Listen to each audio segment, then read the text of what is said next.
Hi, everybody, and welcome to another episode of Ask Alan Anything, where we're going to be talking about a whole bunch of different things. If you have a question, just simply, and you're on Zoom, simply go down to the bottom. You'll see a Q&A. You can click on it and type in your question, and I'll be glad to answer it.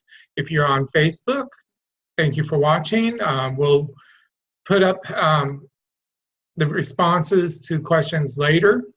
But you're welcome to leave questions at the end of the show or in the comments section of the video there on Facebook, and I will get back to them at a later time. Unfortunately, I can't see them right now because of the way our system is set up.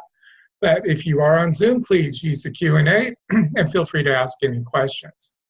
So today I would like to start off with talking about authors' errors. Now, there are a lot of things authors do through the process of publishing, marketing, all that stuff that results in errors and helping them succeed and stuff. But there are certain key issues that I really want to stress upon to help you not do those errors, thus not hurting yourself, even if it's accidentally. One of those is about your email addresses, okay? So email addresses are important because there's people are going to be reaching out to you as an author with ideas, suggestions, comments, potential sales opportunities, things of that nature. So you want to have an email address that's separate from your personal. The other thing for that email address that's related to your business, your book, etc., is because also some people will be selling that email address out there to the world, and you're going to end up getting spammed, or people are going to just come across it and find it and start spamming you. So you don't want that mixed in with your personal. But with that business email address or your book email address, make sure you keep it current. Check it constantly. Several reasons. One, you don't want a dead email address because you haven't been checking it, because you forgot to check it over a period of time and the system automatically kills it, and therefore you've ended up losing all that potential information, and it's hard to get that email address back. You have to start from scratch and all that stuff. So definitely keep up on it and check it constantly. As annoying as it is, check your spam folders. Those that are true spam, you can click on it and mark it as block, but make sure you look at it carefully before you block it. Is it a legitimate item that can be of value to you? You don't want to miss out on potential sales by being offered a speaking engagement or a chance to donate your book for a nonprofit. Those things can help you in a long way. So look at those, be careful, and if they are not spam, if they're legit, pull them out of the spam folder.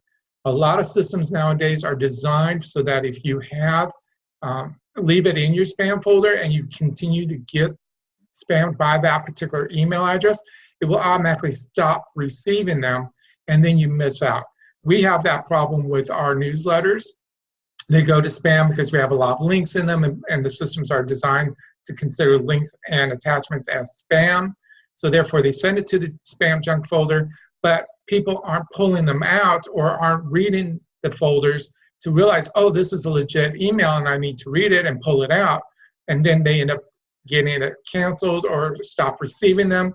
And then they end up losing out on opportunities, and they join the organization for those opportunities, and when they lose out, it hurts them, and then they feel bad towards us because they think we've stopped sending the emails to them, for whatever reason, and that's not the case. It's simply because they didn't pull it out of their spam, they didn't read the spam or junk folder, and they didn't act on it accordingly.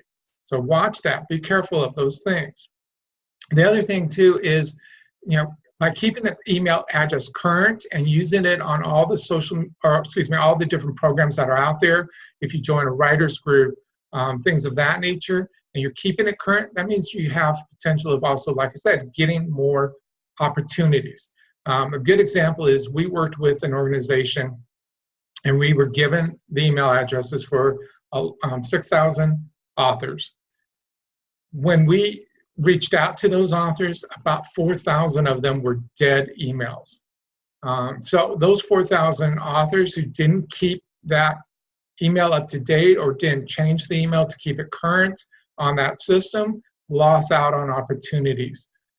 So those 4,000 authors either lost sales, lost opportunities, lost whatever because they didn't keep it current. Now, the other 2,000 thankfully did keep it current and did find out information, and they did be able to use the services, programs, whatever that we were suggesting or offering or letting them know about. So that's a major plus for them. They stayed on top of it. They had chances of growth. Whether they chose to take advantage of it, that's up to them. But at least they had the opportunity to learn and to grow from it.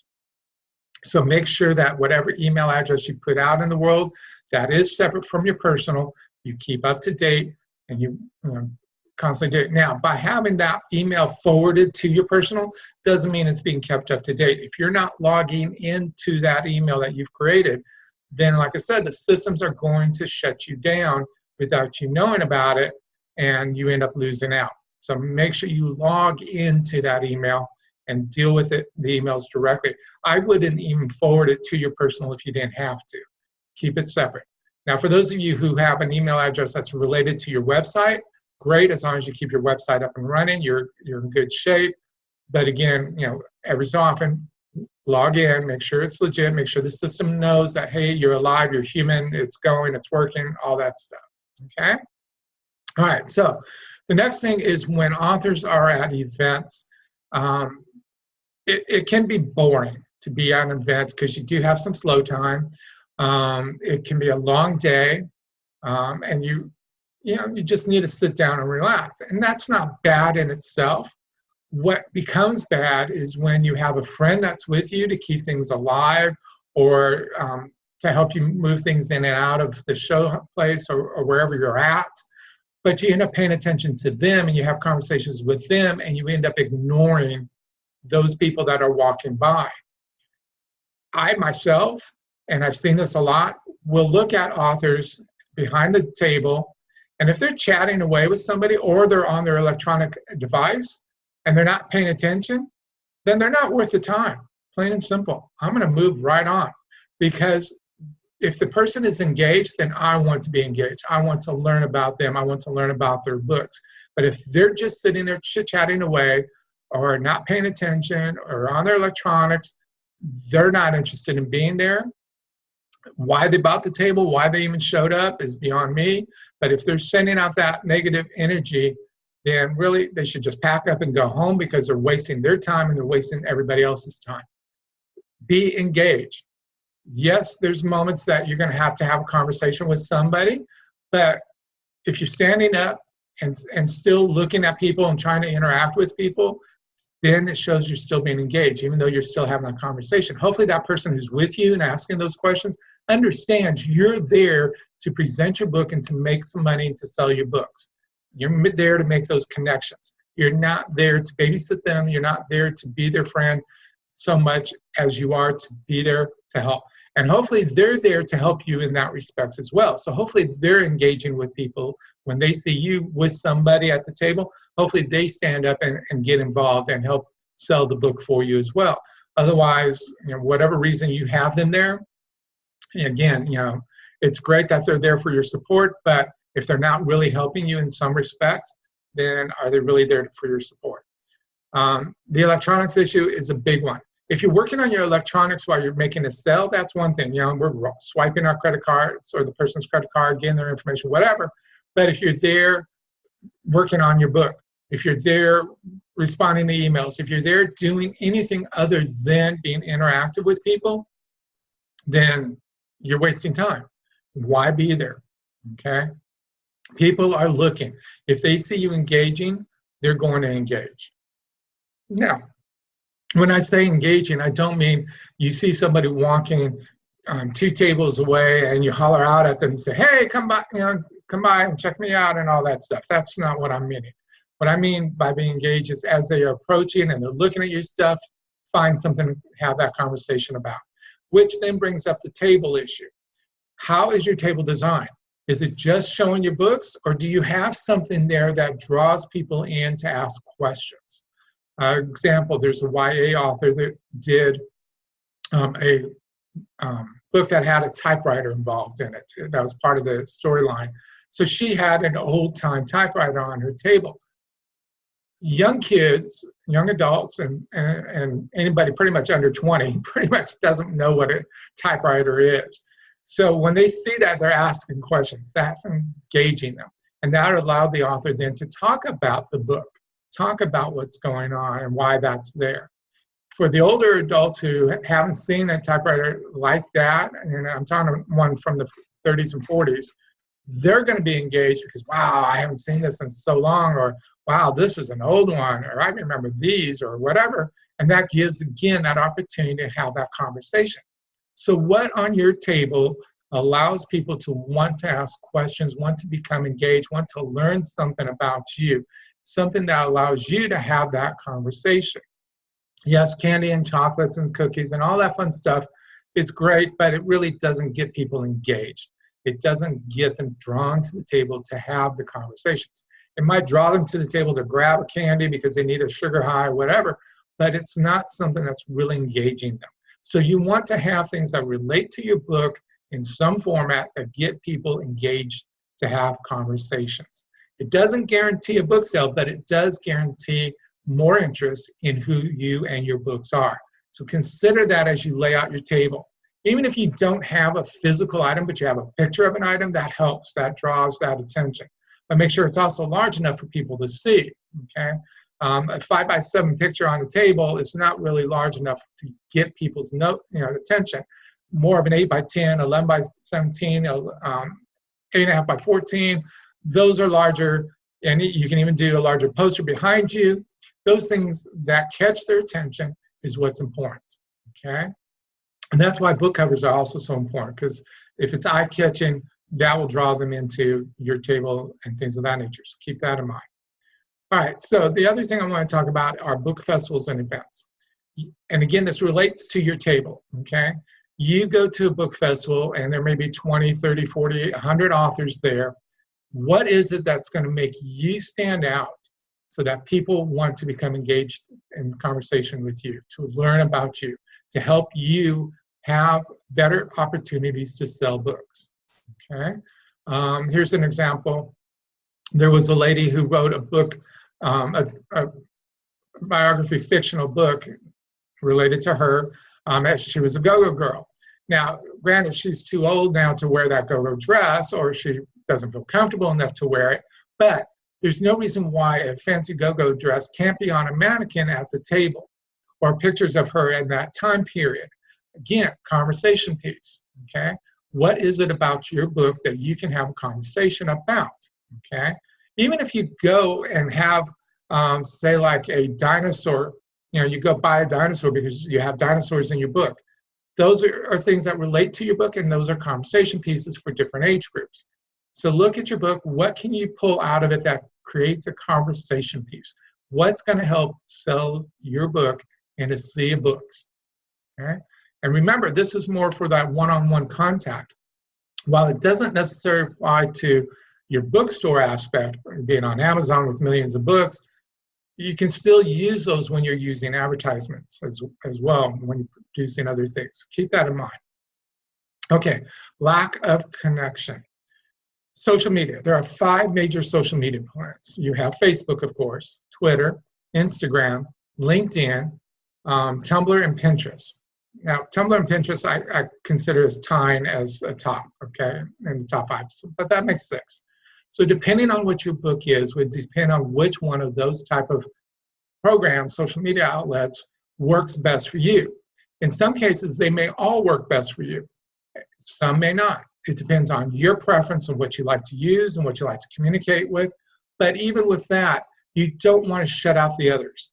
You want to have all opportunities because each one of them targets a different age group, okay? Facebook is more designed for the older crowd. The next generation under that goes more towards Twitter. The next generation under that goes more towards Instagram. The generation under that uses Pinterest and or Tumblr, okay, or Periscope or any of the others. So look at your age group. Which ones are they using the most of, and which ones can you work best with, okay? So keep that in mind as you're working it. Now, there are programs out there that will help you as far as being able to broadcast a single message out to all the different formats. Hootsuite is one of them. I use it a lot. I've enjoyed it.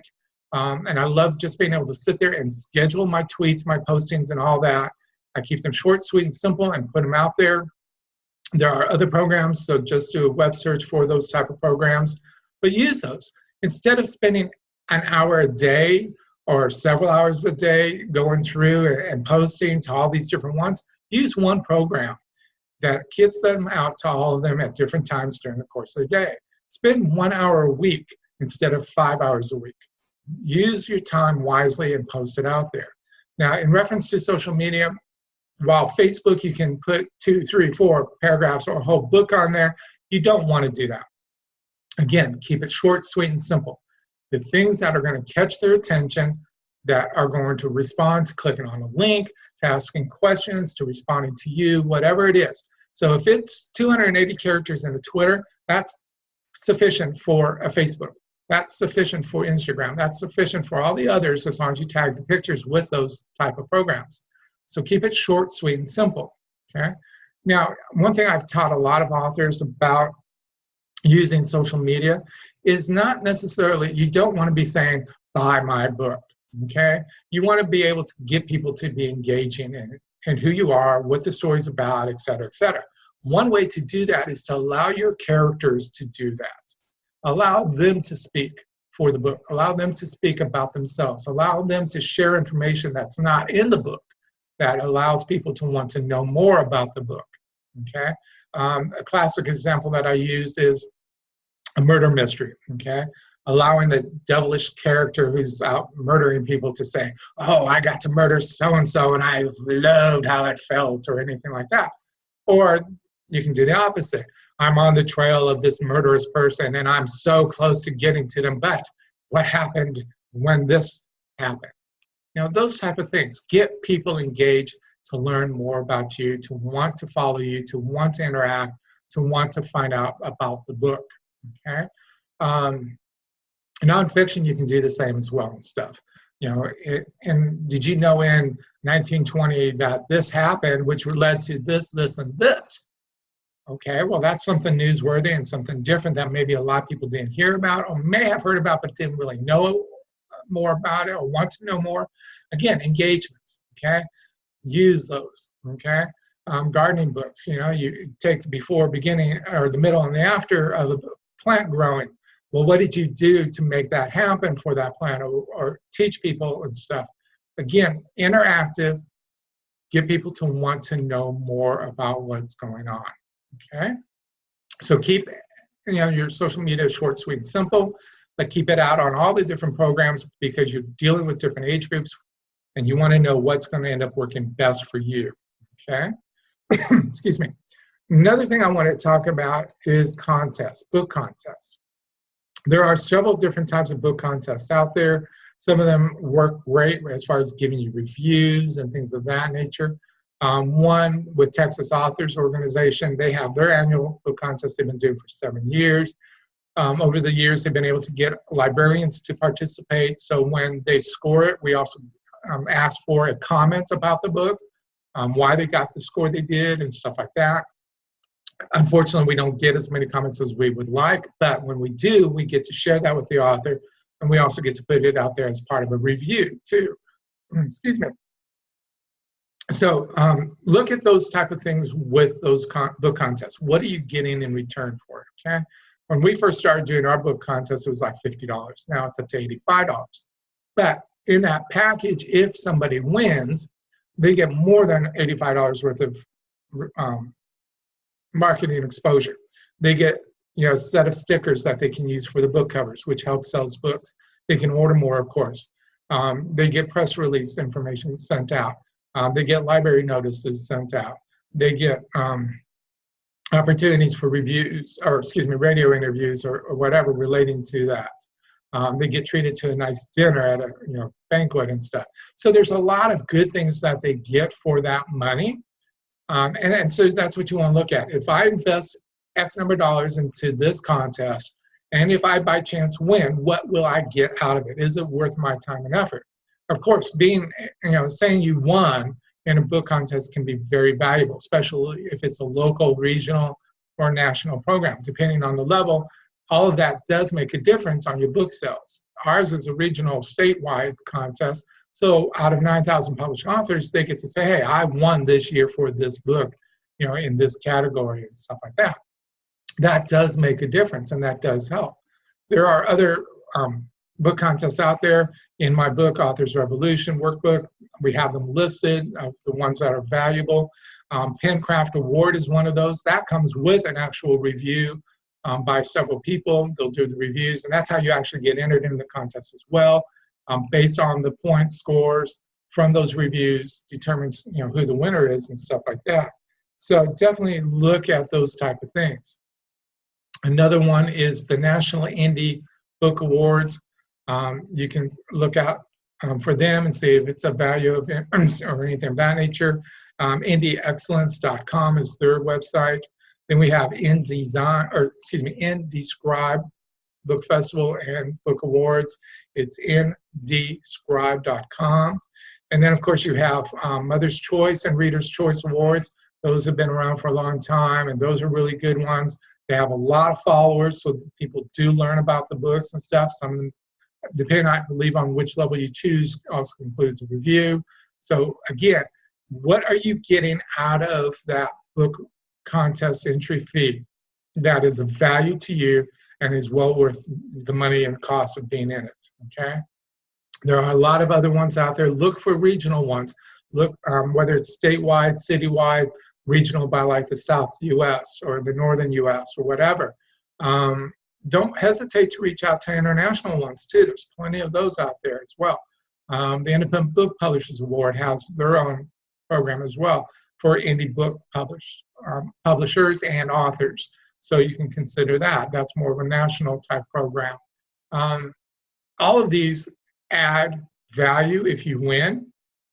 Hopefully, if by chance you don't win, hopefully you do get information that can be of value to you to help you become a better author. That's always important. So again, look at what you're spending and what you might get out of it. Is it worth it? Even if you don't win, do you get something that can be of value to you? Let's see here. We are down to the last few minutes.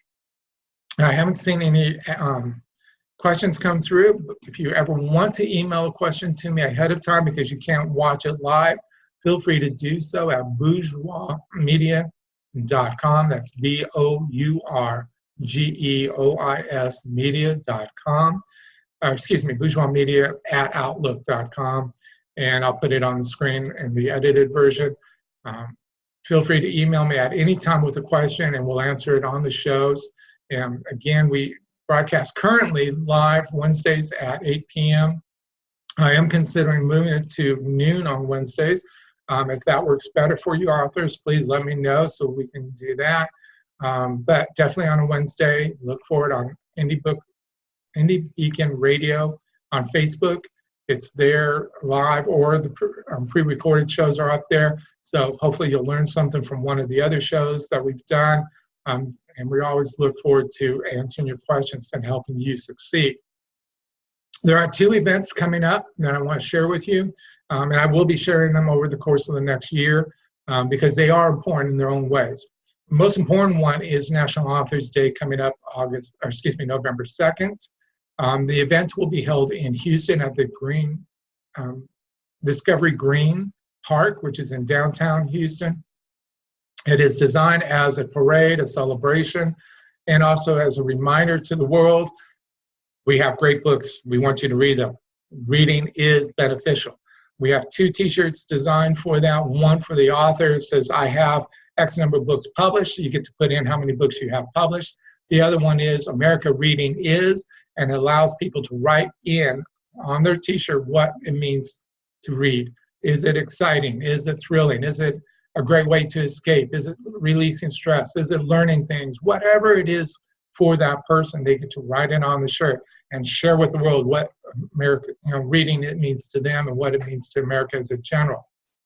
Those are available even if you don't attend the event. You can go to the website authors.dearindy.org. That's authors.dearindy.org. We hope you'll at least support it if you can't attend. If you want to do something in your community for that particular day, please reach out to us. We're here to help you create something exciting and fun. You can email us at info@dearindy.org.